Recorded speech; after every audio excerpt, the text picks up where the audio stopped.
Bismillahirrahmanirrahim. Pembahasan tafsir dari surah Al-Baqarah, dan kita masuk pada ayat yang ke-83. A'udzubillahi minasyaitonir rajim. Bismillahirrahmanirrahim. Wa idh akhadna mitsaqa bani Israil la ta'buduna illallah wa bil walidaini ihsana wa dzil qurba wal yatama wal masakini wa qulu lin nasi husna wa aqimus salata wa atuz zakata thumma tawallaitum illa qalilan minkum wa antum mu'ridun. Dan ingatlah ketika kami ambil perjanjian yang kuat dengan Bani Israel, yaitu agar kalian tidak menyembah kecuali kepada Allah, berbuat baik kepada kedua orang tua, berbuat baik kepada kerabat, berbuat baik kepada anak-anak yatim, berbuat baik kepada para miskin, dan juga mengucapkan yang baik kepada manusia, kemudian menegakkan salat dan menunaikan zakat. Akan tetapi kalian berpaling kecuali sedikit dari kalian, dan kalian mu'ridun, berpaling dari perjanjian itu. Di sini Allah Subhanahu wa taala hendak menjelaskan kepada kita tentang 8 perkara. Sebenarnya 10 perkara dengan ayat ke-74-nya, tapi waktu kan ya, insyaallah minggu depan. Di sini Allah Subhanahu wa taala hendak menjelaskan 8 perkara yang merupakan perjanjian Bani Israel kepada Allah Subhanahu wa taala. Ketika Allah Subhanahu wa taala mengancam mereka dengan diangkatnya bukit Tur di atas kepala mereka, wa rafa'na fawqakumut tur. Dan Allah mengatakan, khudhu ma atainakum, ambillah apa yang telah kami datangkan kepada kalian. Maka mereka mengatakan, sami'na wa ata'na, kami dengar dan kami siap melaksanakan. Maka perjanjian yang terikat antara Bani Israel dengan aturan Taurat menjadi sebuah ikatan kuat. Sebab kalau Bani Israel melanggar aturan-aturan itu, maka akan datang kepada mereka azab Allah Subhanahu wa taala. Maka mereka harus melaksanakan aturan-aturan itu. Itulah bedanya kita dengan umat-umat dulu. Kalau umat-umat dulu melanggar saja, datang adab.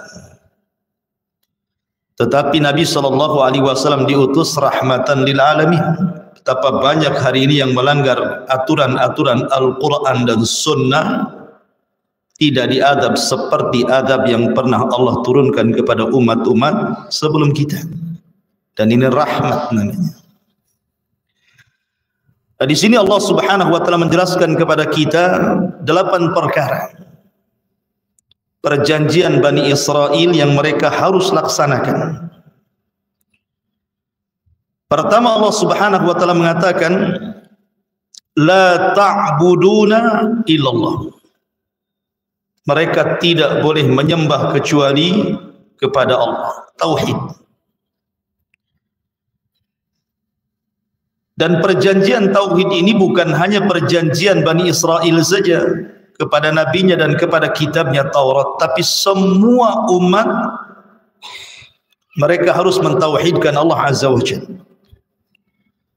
Karena Allah Subhanahu wa taala berfirman, "Wa laqad ba'atsna fi kulli ummatir rasulan an i'budullaha wajtanibut taghut."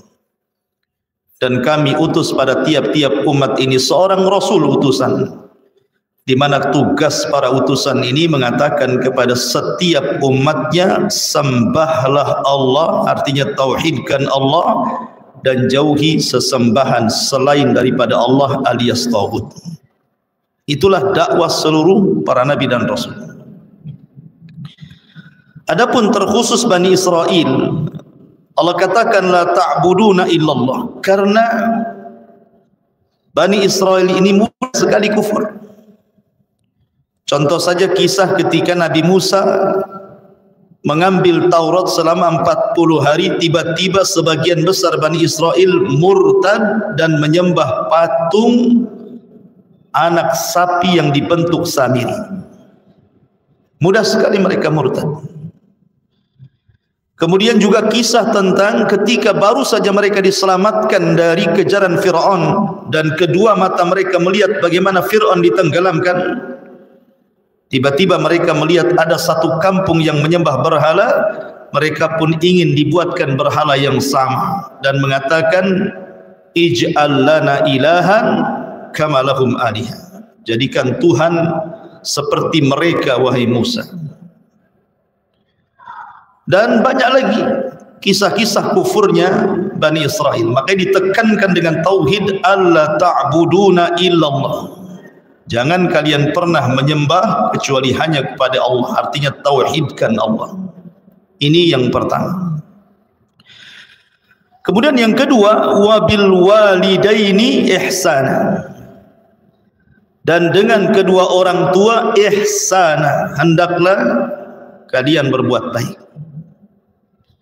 Sekali lagi, walaupun teksnya ayat ini untuk Bani Israel, tapi kaidah Al-Quran, al-ibratu bi umumil lafzi la bi khususis sabab. Ibrah itu atau sebuah pelajaran yang kita kutip dalam Al-Quran itu bukan karena sebab yang khusus turunnya, tapi umumnya lafaz ini. Artinya berlaku juga kepada kita 8 perjanjian ini.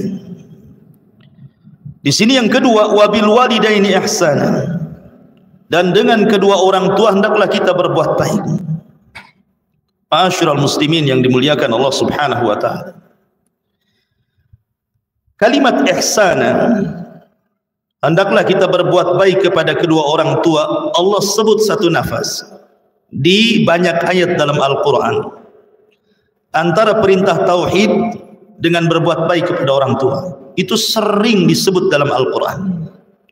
U'budullaha wa la tusyriku bihi syai'an wa bil walidaini ihsan. Sembahlah Allah, jangan sekutukan Allah, dan berbuat baiklah kepada kedua orang tua. Atau Allah mengatakan anishkurli wali walidayka. Hendaklah kalian mensyukuri semua nikmatku dan bersyukurlah atas kedua orang tua.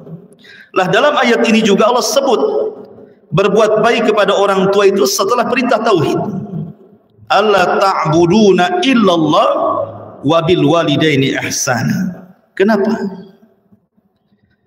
Kenapa di sini Allah selalu menyebut dua kata ini?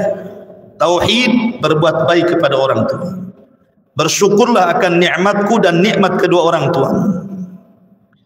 Al-Imam Ar-Razi rahimahullahu taala, beliau mengatakan innama ardafa ibadatallahi bil ihsan ilal walidaini liwujuh. Beliau mengatakan disebutnya satu nafas antara berbuat baik kepada kedua orang tua dengan ibadah kepada Allah, mentauhidkan Allah itu karena beberapa perkara.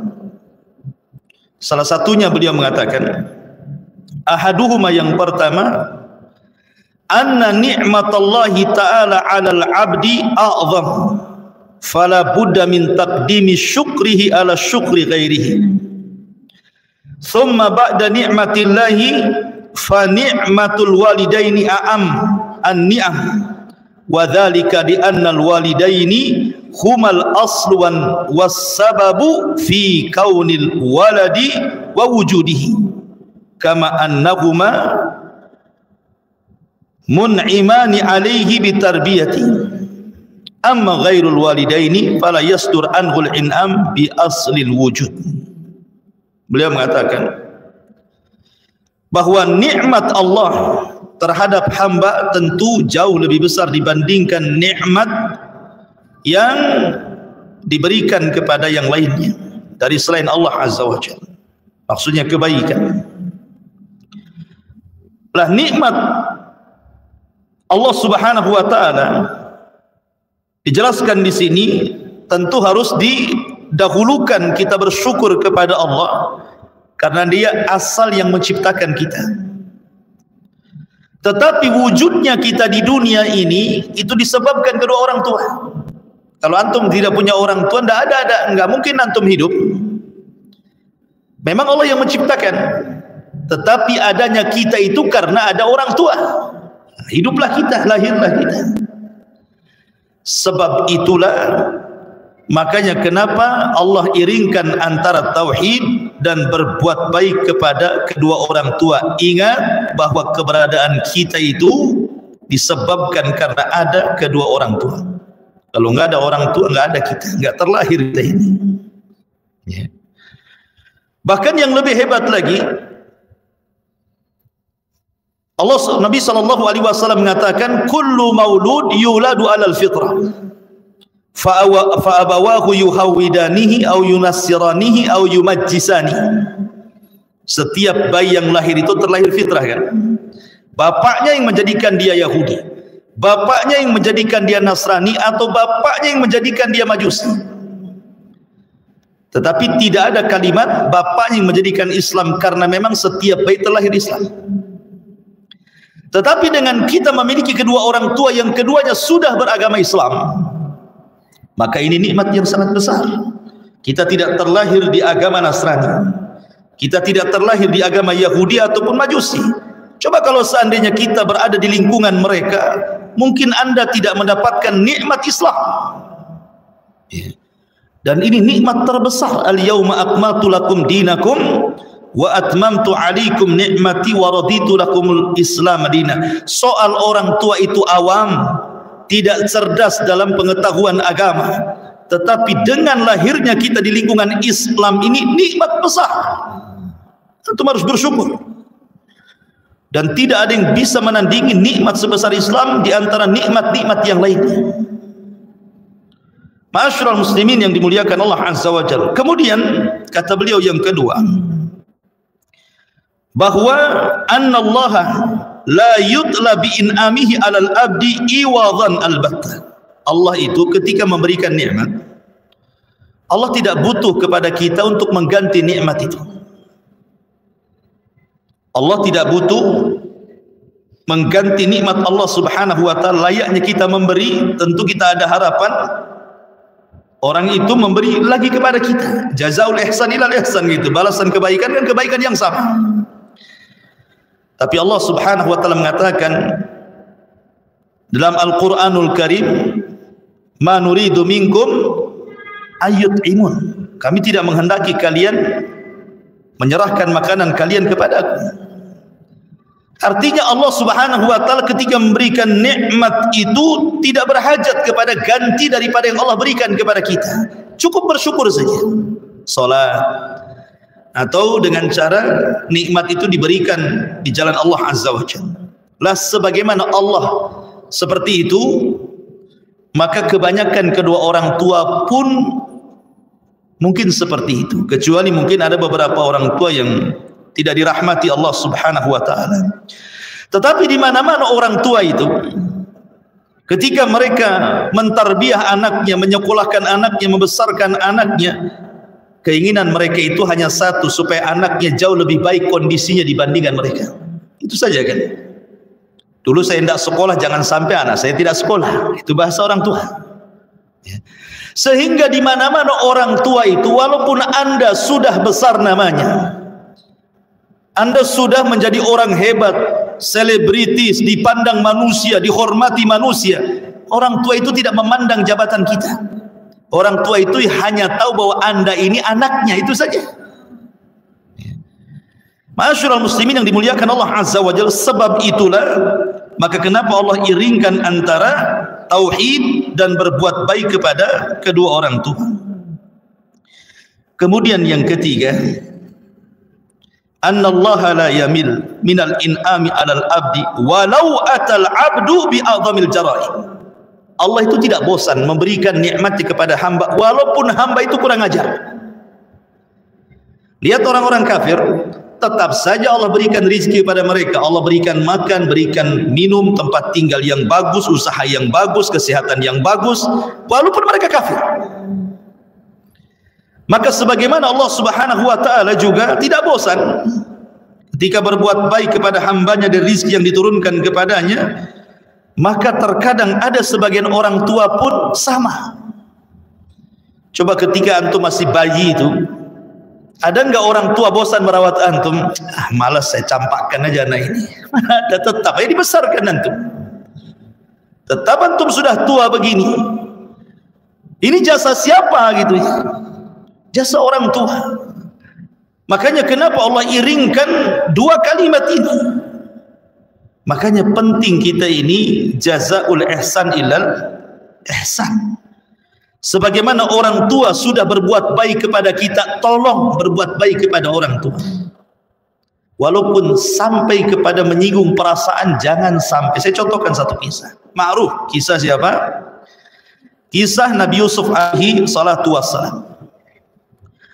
Di dalam surah Yusuf ayat ke-100 Allah Subhanahu wa taala berfirman, "Wa min qablu qad ja'alaha rabbi haqqan wa qad ahsana bi id akhrajani minas sijni wa jaa bikum minal badwi mim ba'di an nazagha asyaitanu baini wa baini ikhwati in rabbi latifun lima yasha innahu huwal alimul hakim." Dan dia, maksudnya Yusuf alaihi salatu wassalam, menaikkan kedua orang tuanya, siapa? Yakub dan juga ibundanya, ke atas singgasana, karena ketika itu Yusuf sudah jadi orang besar di Mesir. Dan mereka semuanya, maksudnya saudara-saudaranya yang pernah menyakiti Yusuf itu, 10 saudaranya itu, selain Benyamin, ya 11 selain Benyamin itu 10 orang. Mereka tunduk bersujud kepada Yusuf alaihi salatu wassalam. Kemudian Yusuf berkata kepada ayahnya, "Wahai ayahku, inilah takwil mimpiku yang dulu. Dan sesungguhnya Tuhanku telah menjadikannya kenyataan." Karena ketika Yusuf kan bermimpi waktu kecil kan, inna ra'aitu ahada asyara kaukaban wasyamsa wal qamara ra'aituhu li sajidin, kan itu. Aku melihat 11 bintang, matahari dan bulan, mereka sujud kepada aku. Di sini kenyataan takwilnya. Rupanya saudara-saudaranya sujud menghormati Nabi. Sujud di sini bukan sujud ibadah, maksudnya menghormati Yusuf gitu ya. Kemudian Yusuf mengatakan, "Wa qad ahsana bi id akhrajani minas sijni wa jaa bikum minal badwi mim ba'di an nazagha syaitanu baini wa baina ikhwati." Sesungguhnya Tuhanku Rabbku telah berbuat baik kepadaku ketika dia membebaskan aku dari penjara dan ketika membawa kamu dari dusun. Aku dikeluarkan dari dusun sehingga aku sampai ke Mesir. Setelah setan merusak hubungan antara diriku dengan saudaraku, sungguh Tuhanku maha lembut terhadap apa yang dikehendaki. Sungguh dia yang maha mengetahui dan maha bijaksana. Perhatikan ucapan Yusuf di hadapan Yakub.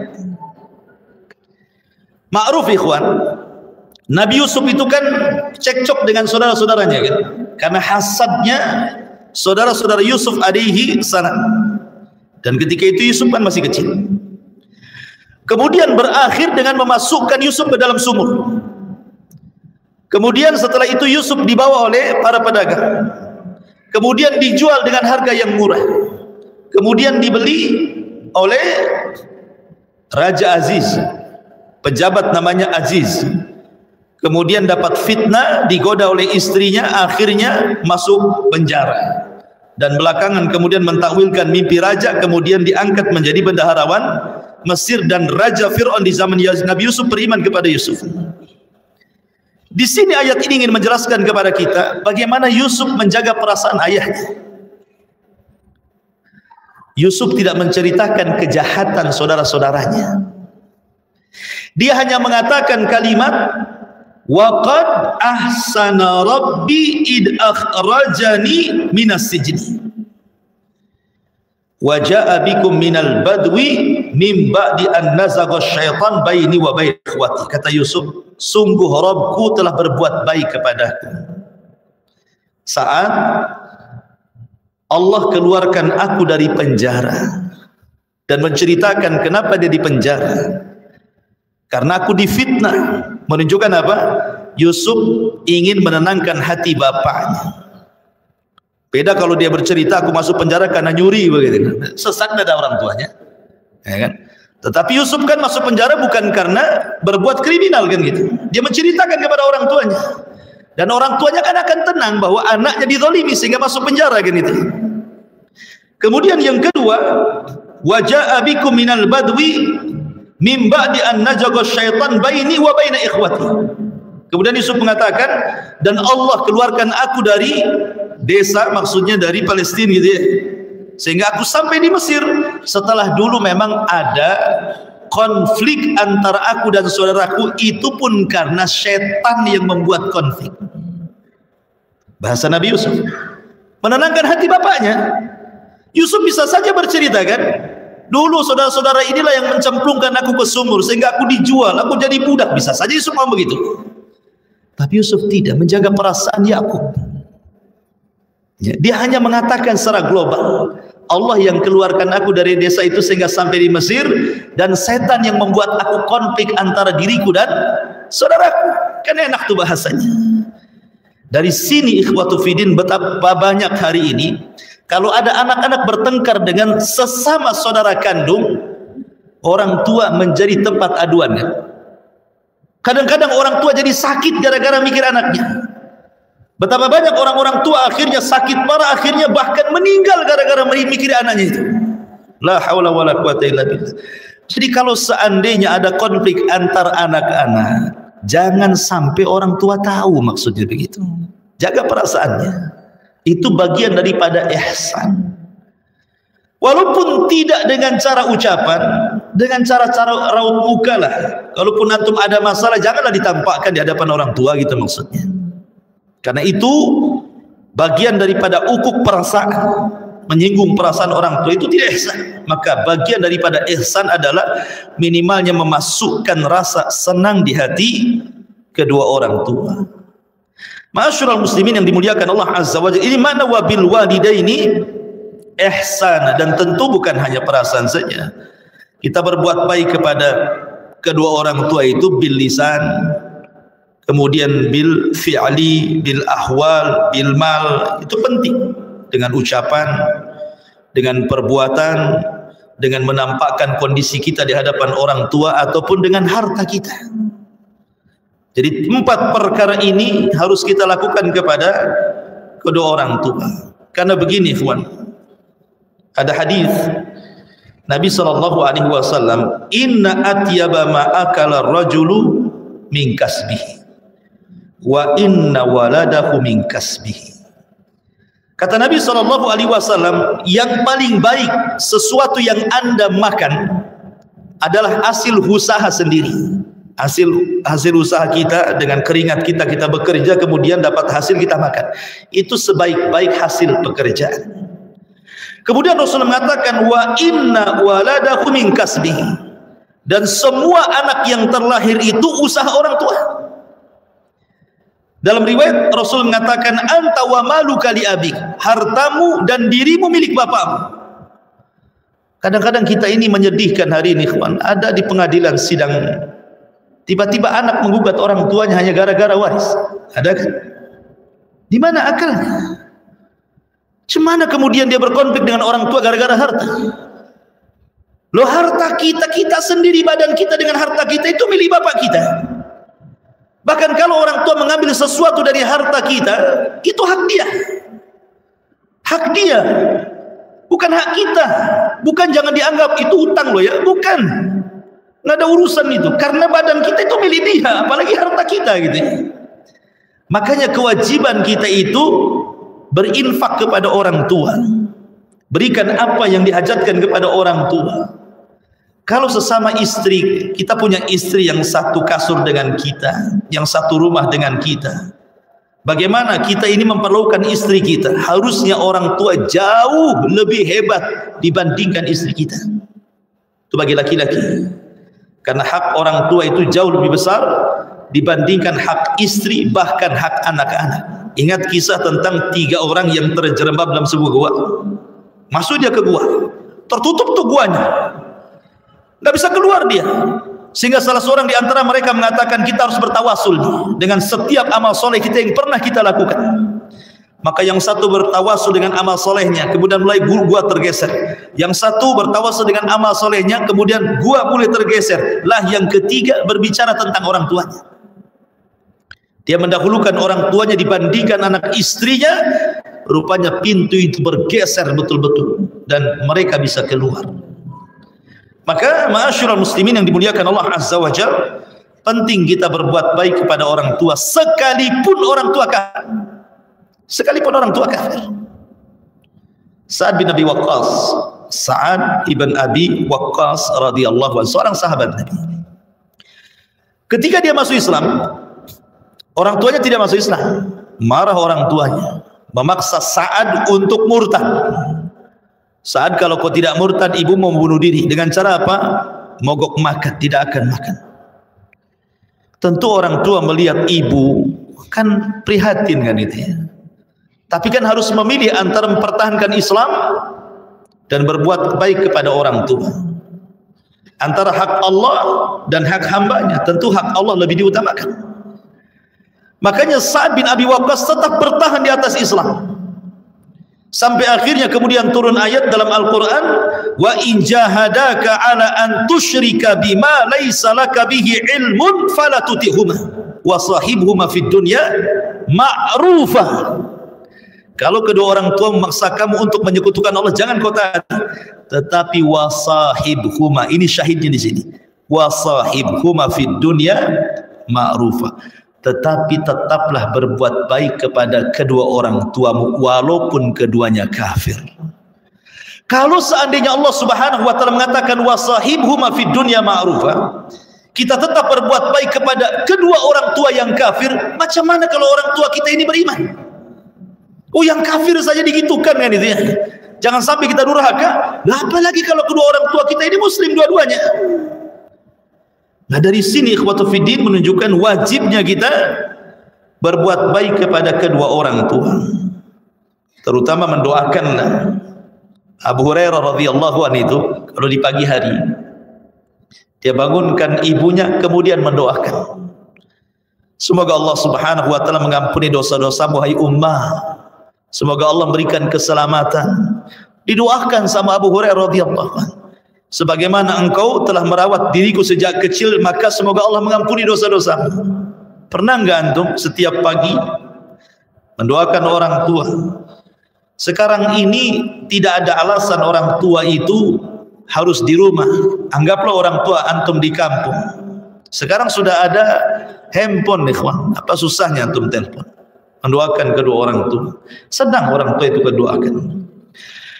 Ini yang kedua, perjanjian Allah Subhanahu wa taala dengan Bani Israil, wa bil walidaini ihsana. Dan kalau pembahasan ini terlampau banyak ya, kita singkat saja. Kemudian wa bidzil qurba. Wa bidzil qurba. Dan dengan kerabat. Kerabat itu adalah orang dekat kita dan itu terbagi menjadi 3. Ada kerabat dari arah ayah, ada kerabat dari ayah ibu, ada kerabat dari 2 arah tadi, ayah dan ibu. Pertama, kerabat dari ayah, seperti umpamanya paman, paman sekandung dengan ayah. Yang kedua, paman sebapa dengan ayah. Ini disebut kerabat dari pihak ayah namanya ya. Kemudian dari pihak ataupun bibi. Bibi maksudnya saudari daripada ayah, baik sekandung ataupun sebapa. Begitu juga dari pihak ibu gitu ya. Ada paman seibu, ada bibi seibu. Ini dari dua sisi. Yang dari keduanya dari dua arah seperti saudara. Kita punya saudara atau saudari namanya. Ada saudari kandung, ada saudari seayah, ada saudari seibu gitu. Itu semua kerabat dan anak-anak mereka.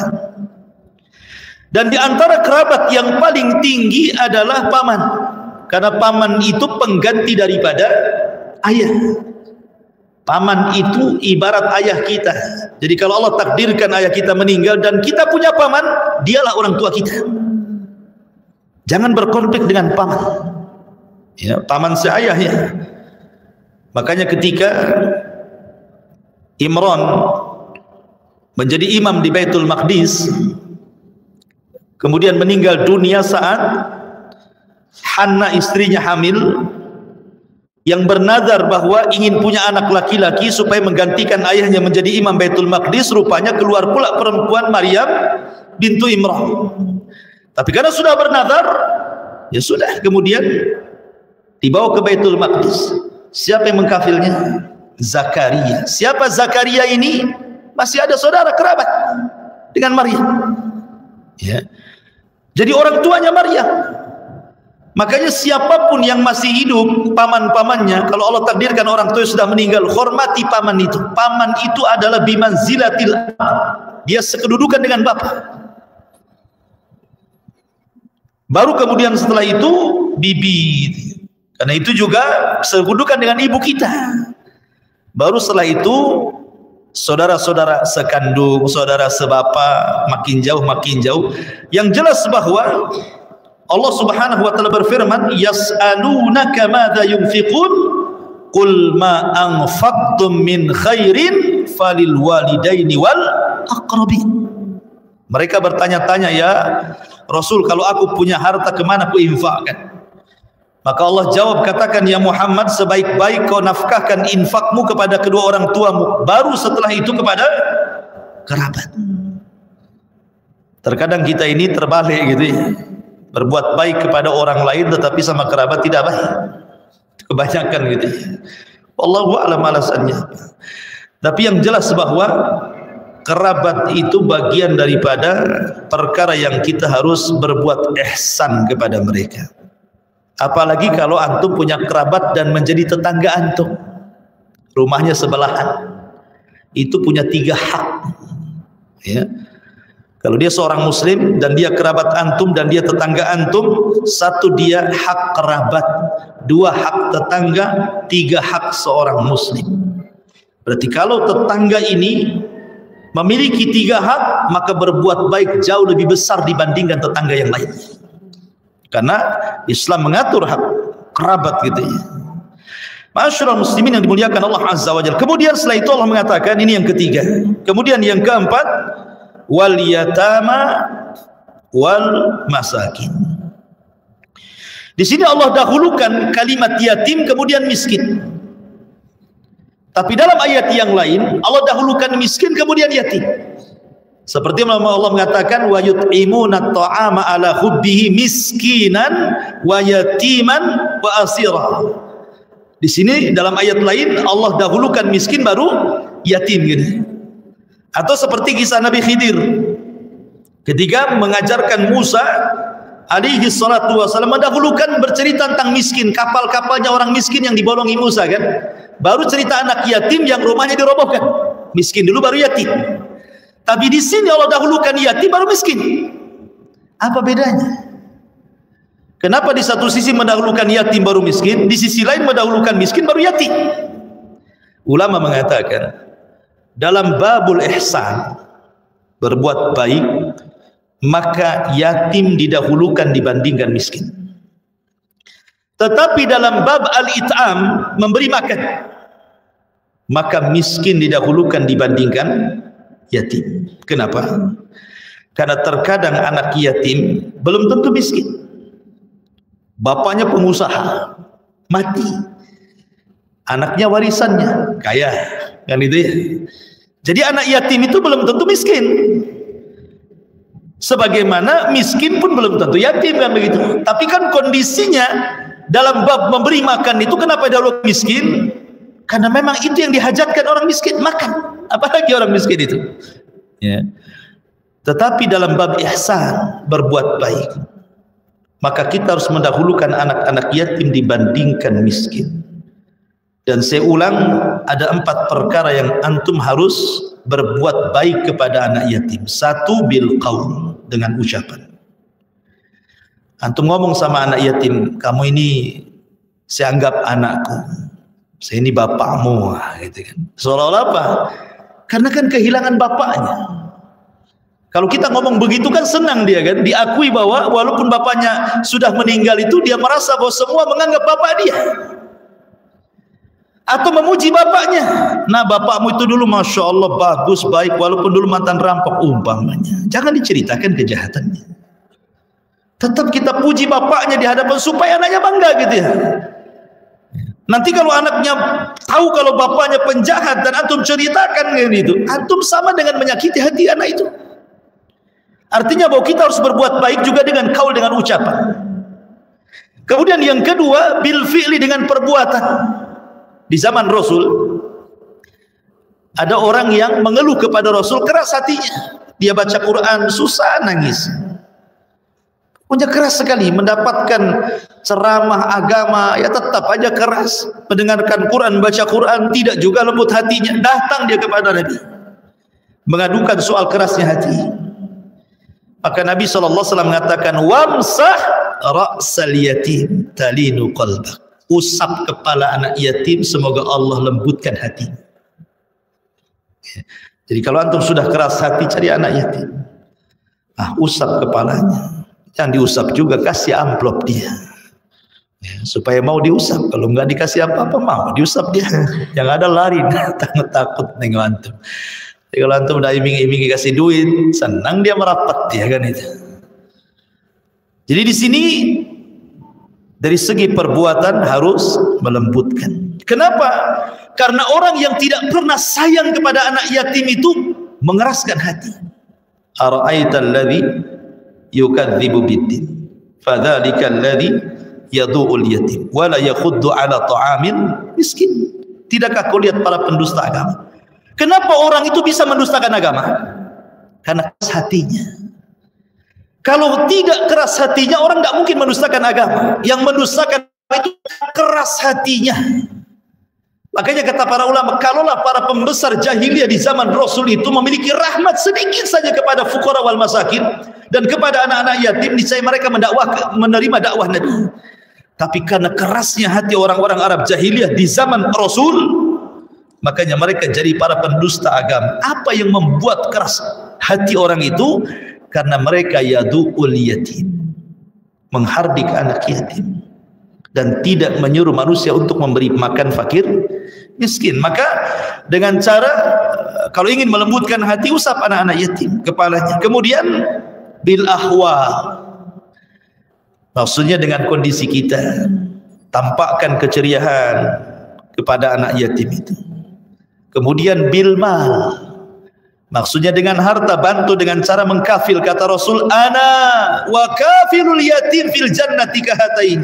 Saya dan anak-anak yatim, pengkafil anak yatim itu seperti ini, kemudian dirapatkan 2 jarinya nanti di sorga. Makanya ada istilah, siapapun yang memasukkan anak yatim ke rumah antum pasti akan mendatangkan rahmat dan barakah. Pasti. Kalau antum memasukkan anak yatim ke rumah antum, ajak makan di rumah antum, pasti bawa berkah. Dulu di zaman Rasul ada seorang wanita namanya siapa? Halimah Sa'diyah, dari Bani Sa'di, mencari anak susuan ke Mekah. Tidak menerima kecuali, tidak dapat kecuali 1 bayi yang ditolak semua ibu susu karena yatim dan miskin. Siapa? Bayi Nabi. Nabi SAW nggak ada yang mau menerima kecuali Halimah Sa'diyah. Dibawalah dia ke kabilah Sa'diyah, bawa berkah bagi keluarga Halimah Sa'diyah dan bagi kampung di Bani Sa'diyah dengan kedatangan Nabi SAW. Kenapa? Karena memasukkan anak yatim ke kampung mereka dan merawatnya. Makanya saya pernah bercerita, ada satu orang, dia bercerita, Ustaz, dulu saya susah anak, susah kali punya anak. Kemudian saya bertanya kepada seorang Ustaz, cobalah kau rawat anak yatim, semoga Allah berikan rezeki kepadamu. Betul, akhirnya dia mencari anak yatim, dirawat dalam hitungan tidak tahun, bulan saja, tiba-tiba istrinya hamil. Barokah kan? Makanya ada istilah, anak yatim itu kalau datang ke rumah kita bawa berkah. Undang anak-anak yatim makan di rumah. Ma'asyiral muslimin yang dimuliakan Allah Azza wa Jalla. Maka di sini Allah mengatakan, wabil walidaini ihsana wabidil qurba wal yatama wal masakin. Dan juga berbuat baik kepada fakir dan miskin. Ikhwatu fillah muliakan Allah Azza wa Jalla. Abi Dzar radhiyallahu anhu, dia mengatakan, amarani khalili Nabi sallallahu alaihi wasallam bisab'in. Nabiku, maksudnya Rasulullah, pernah berwasiat kepadaku dengan 7 perkara. Yang pertama, amarani bihubbil masakin. Rasul memerintahkan aku agar mencintai orang-orang miskin. Wadunu minhum, kemudian mendekati mereka.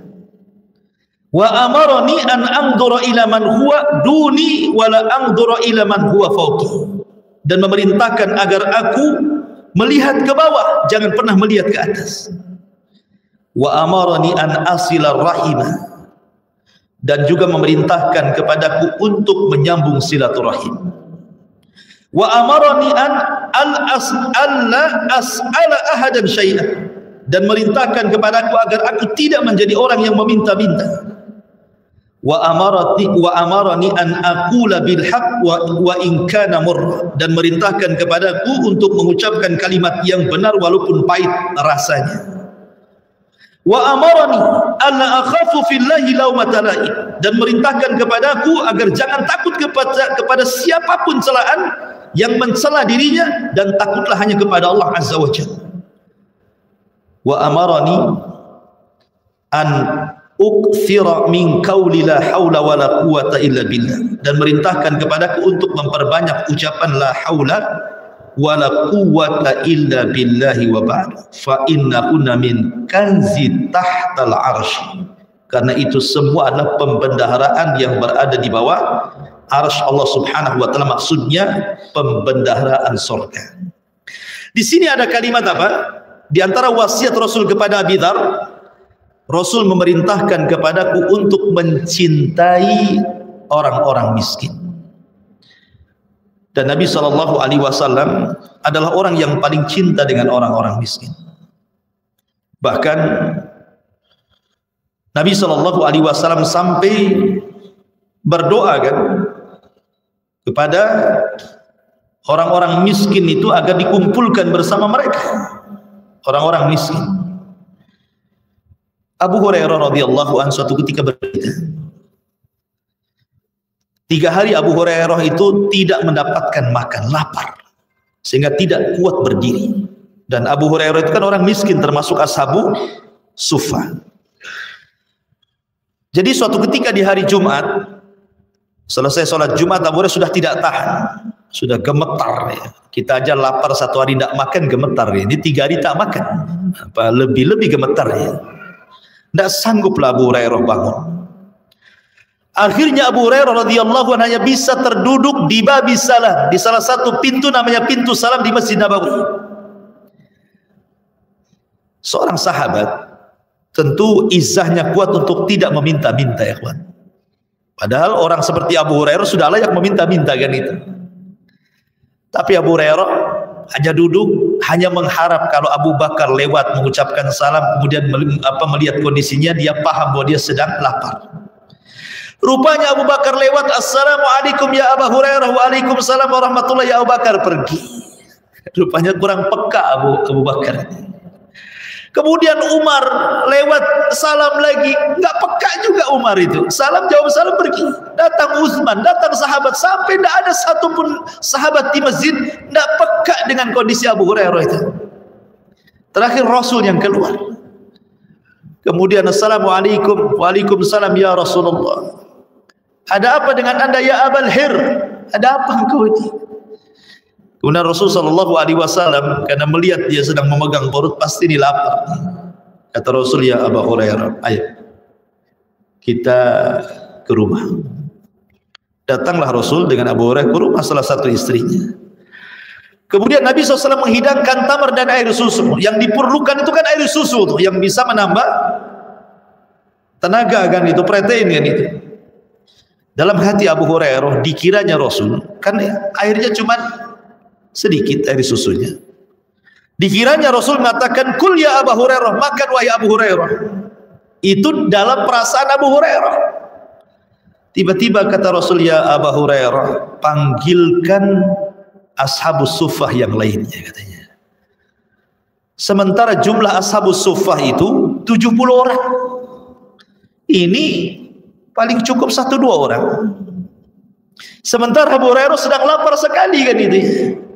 Tapi karena yang memerintahkan Rasul, terpaksa dia jalan lagi ke Masjid Nabawi, dipanggilnya ashabus suffah itu 70 orang itu. Kemudian masuk ke rumah Nabi, kata Rasulullah, isyrab, isyrab, isyrab. Akhirnya suruh minum, minum, minum. Subhanallah, susu itu mukjizat Rasul, tidak habis-habis, tidak habis-habis. Sampai akhirnya setelah semua orang minum, Abu Hurairah bengong. Jadi dia yang pertama, dia pula yang terakhir. Akhirnya setelah semua minum, semua makan, pergilah orang-orang itu, tinggal Abu Hurairah bersama Nabi. Kemudian kata Rasul, ta'al ya Abu Hurairah, ijlisuna, sini, kamu duduk di sini. Kata Nabi SAW dengan sisa susu itu, isyrab ya Abu Hurairah, diminumnya Abu Hurairah. Kata Rasul, isyrab, minum lagi Abu Hurairah, minum lagi, isyrab, sampai katanya Abu Hurairah, demi Allah ya Rasul, sudah tidak ada tempat lagi di perutku ini.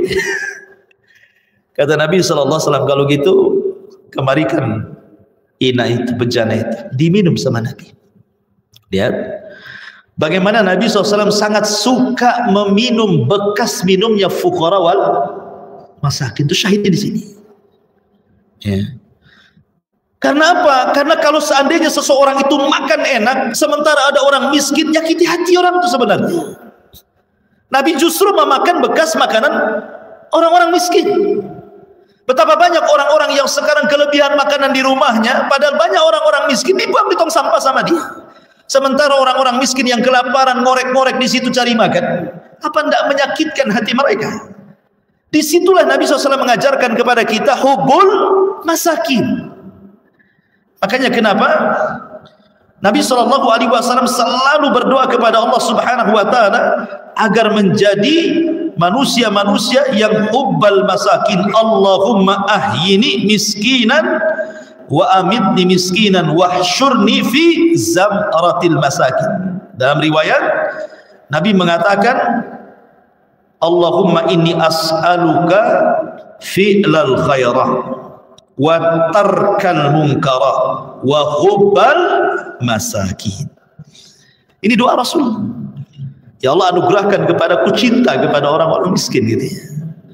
Nah, ini bagian daripada misak Bani Israel dan ibrah kepada kita. Wal yatama wal masakin, ada berapa itu? Tauhid, berbuat baik kepada orang tua, berbuat baik kepada kerabat, berbuat baik kepada anak-anak yatim, berbuat baik kepada fakir miskin, sudah 5. Kemudian yang 6, wa qulu linnasi husna, dan ucapkan kepada manusia itu dengan ucapan yang baik. Di dalam Al-Quran, ikhwan, ini menjadi sebuah kaidah bahwa kita ini harus mengucapkan sesuatu kepada manusia itu ucapan yang santun, dan itu banyak dalam Quran. Seperti umpamanya Allah Subhanahu Wa Taala mengatakan, wala tanharhuma wa qul lahuma qaulan karima. Jangan kau bentak kedua orang tuamu, tapi ucapkan ucapan yang lembut. Atau Allah Subhanahu Wa Taala mengatakan, fa wa ammas sa'ila fala tanhar. Dalam surah Ad-Duha Allah mengatakan wa ammas sa'ila fala tanhar. Adapun terhadap orang yang datang mengemis kepada Anda, jangan kau bentak. Kenapa? Qaulun ma'rufun khairun min sadaqatin yatba'uha adza. Ucapan yang santun jauh lebih baik daripada sedekah yang menyakitkan hati. Kemudian yang sebada juga Allah Subhanahu wa taala mengatakan wa idza khatabahumul jahiluna qalu salama. Kalau ada orang-orang jahil mencaci maki, jangan dilayan. Kadang-kadang kita kan mudah sekali terprovokasi kan. Ada orang yang menghina kita, memfitnah kita, langsung dilayan. Tidak perlu, biarkan saja, diamkan saja. Lama-lama bosan sendiri kan gitu ya. Qalu salama, semoga Allah berikan keselamatan. Gitu saja. Ya. Ucapkan kalimat yang santun. Ya. Ataupun di sini Allah Subhanahu wa taala mengatakan wa qulu lin-nasi husna. Para ulama mengatakan akhlak itu ada di 4 tempat. Akhlak itu ada di 4 tempat. Badlun nada wa kafful ada wa ihtimalul ada wa talaqatul wajhi. Pertama, badlun nada, membantu orang semampu kita, itu akhlak. Kafful ada, mencegah orang dari berbuat kemungkaran, itu juga akhlak. Ihtimalul adza, sabar ketika ada orang menyakiti kita, itu juga akhlak. Termasuk wa talaqatul wajhi, wajah yang menyenangkan orang dengan tutur kata yang indah, dengan senyumnya, dengan tidak melototnya, orang senang. Itulah akhlak. Wa qulu lin-nasi husna. Maka ucapkanlah kepada manusia ucapan yang baik. Ikhwan, ucapan itu kan ada 2 macam. Atau ada 3 macam. Ada ucapan yang isinya pahala semua. Ada ucapan yang isinya dosa semua. Ada ucapan yang tidak berpahala, tidak berdosa. Ucapan yang berpahala, sebagaimana sabda Nabi SAW mengatakan, man kana yu'minu billahi wal yaumil akhir falyakul khairan aw liyasmut. Barang siapa yang beriman kepada Allah dan hari akhir, ucapkan ucapan yang santun, yang baik. Mengajak manusia ke jalan Allah, berdakwah, atau seorang muadzin yang sedang azan dan yang semacamnya, berzikir, baca Quran dan yang semacamnya, itu ucapan semua nilai pahala. Ada ucapan semua dosa, ghibah, mencela, mencaci, memfitnah, memaki dan begitu seterusnya. Ada ucapan yang tidak ada berpahala, tidak ada yang berdosa, tetap dicatat tapi tidak dihisab. Seperti yang ngomong biasa, gimana kondisimu, gimana baik, ya, kita lah di sehari ini kan bisa biasa ketemu kawan kan gitu ya.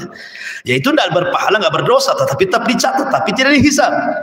Yang dihisab itu ucapan yang semuanya berpahala atau semuanya berdosa. Nah, itu akan dihisab. Ma yalfidu min qaulin illa ladaihi raqibun atid. Karena tidak ada satupun lafaz yang kita ucapkan melainkan akan dipertanggungjawabkan di hadapan Allah Subhanahu wa taala. Dari sini ada kaidah awid lisanakal khair. Biasakan ucapkan kalimat yang baik. Sampai-sampai ikhwan dirahmati Allah Subhanahu wa taala. Dikisahkan Nabi Isa bin Maryam, Nabi Isa, Nabi Bani Israel, ma'ruf Isa bin Maryam. Jadi dia melihat seekor babi. Dikisahkan di kisah Israiliyat, melihat seekor babi. Faqala, maka dikatakan faqila marra bisalam. Tiba-tiba dia lewat, ucapin salam pula sama babi. Assalamualaikum katanya. Nabi Isa lewat ada babi itu. Tiba-tiba assalamualaikum. Lah, orang-orang mengatakan ya Isa, hadal khinzir, ini babi. Ngapain kau ucapkan salam sama babi katanya kan? Apa jawaban Nabi Isa? Dia mengatakan wa awwidhu lisanil khair. Aku hanya ingin membiasakan supaya lisanku ini mengucapkan kalimat yang baik. Saya enggak bermaksud mengucapkan salam sama babi, hanya membiasakan saja supaya jangan keluar kecuali kebaikan saja, gitu maksudnya. Ya. Karena ada orang yang justru latah enggak latah itu sama saja, itu mengucapkan kalimat kotor. Makanya dijelaskan Al-Allamah Taqiyuddin As-Subki, seorang alim ulama Syafi'i, ma'ruf As-Subki, Dalam mazhab Syafi'i itu ada ulama namanya Taqiyuddin, dikenal dengan As-Subki itu. Jadi dia mendengar anaknya Tajuddin As-Subki ini tiba-tiba mengatakan kepada anjing, ya kal, wahai anjing, wahai anjing, hei anjing katanya. Dia ngomong sama anjing, hei anjing katanya.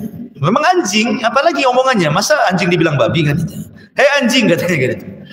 Apa kata ayahnya kepada anaknya? Wahai anakku, janganlah kau menghina anjing, tapi katakanlah ya kalbun ibni kalbin katanya. Kan itu. Hai anjing anak anjing katanya. Padahal sama anjing, yang satu sama babi kisah ini sama anjing. Tapi karena melihat anaknya Tajuddin ini merendahkan, walaupun itu seekor anjing, bapaknya mengatakan jangan. Tapi ucapkan dengan kalimat yang lembut, lirih, hei anjing anak anjing itu, hei anjing, bukan begitu maksudnya. Intonasi saja itu sampai-sampai ditegur gitu ya sama ayahnya. Kenapa? Membiasakan berbuat baik gitu, mengucapkan kalimat yang santun. Karena terkadang kalimat yang kita keluarkan itu baik, cuman kadang-kadang intonasinya terlalu keras, jadi disangkanya kasar jadi kan. Jadi intonasi itu rupanya membedakan. Makanya penting itu intonasi dalam ucapan itu. Walaupun sebenarnya dua-duanya kasar juga. Anjing, anjing, sama saja kan. Intinya kan di situ ya.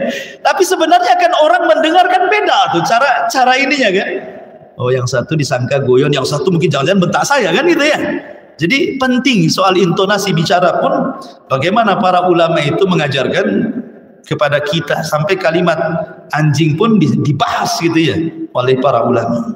Apalagi ada yang jahat, masa orang dibilang anjing? Zaman sekarang kan gitu, jelas-jelas orang dibilang anjing. Padahal kalau seandainya nih dia tidak dikatakan binatang, dikatakan dia mungkin karena pendek dikatakan hei pendek gitu, dikatakan tinggi hei tawil gitu, hei pohon kelapa kali tinggi, itu tidak boleh. Kenapa? Karena kita diciptakan, Adam itu diciptakan oleh Allah ala suratihi, di atas bentuk yang paling indah. Maka siapapun yang mencaci maki yang merupakan takdir Allah yang tidak bisa berubah, pendek tidak mungkin tinggi, tinggi tidak mungkin pendek, itu sama dengan mencela penciptanya kata ulama. Kalau antum mencela sesuatu yang sudah Allah takdirkan begitu pada manusia, kita cela gitu ya, maka itu sama dengan mencela Allah yang telah menciptakannya. Karena Allah mengatakan laqad khalaqnal insana fi ahsani taqwim. Ma'asyiral muslimin yang dimuliakan Allah Azza wa Jalla, Allah mengatakan wa qulu linnasi husna. Kemudian Allah mengatakan wa aqimus salata. Kemudian yang nomor 7, dirikan salat. Dirikan salat. Ma'asyiral muslimin yang dimuliakan Allah Azza wa Jalla, salat ini ibadah yang diperintahkan kepada seluruh para nabi dan rasul, dan faedahnya banyak. Bisa mencegah dari perbuatan keji dan mungkar, seafdol amal setelah syahadat, bisa menghapus kesalahan, bisa mengangkat derajat orang yang melaksanakannya, termasuk sebab orang mudah masuk surga. Langkahnya saja kita ke masjid itu sudah bisa menghapus kesalahan dan mengangkat derajat. Kemudian Allah ampuni semua dosa-dosanya. Kemudian juga Allah Subhanahu wa taala akan mengutus para malaikat dan akan mendoakan kebaikan kepadanya, termasuk menunggu solat setelah solat dianggap solat. Yang luar biasa. Termasuk juga orang yang Allah dahulukan masuk surga sebelum yang lainnya. Kemudian wa aqimus shalah wa atu az-zakah, dan juga menunaikan zakat. Kemudian Allah mengatakan tsumma tawallaitum, tapi kalian wahai Bani Israel, wahai orang-orang Yahud, kalian berpaling. Illa kecuali qalilan minkum, sedikit dari kalian yang melaksanakannya, wa antum mu'ridun, dan kalian tetap kondisinya memalingkan.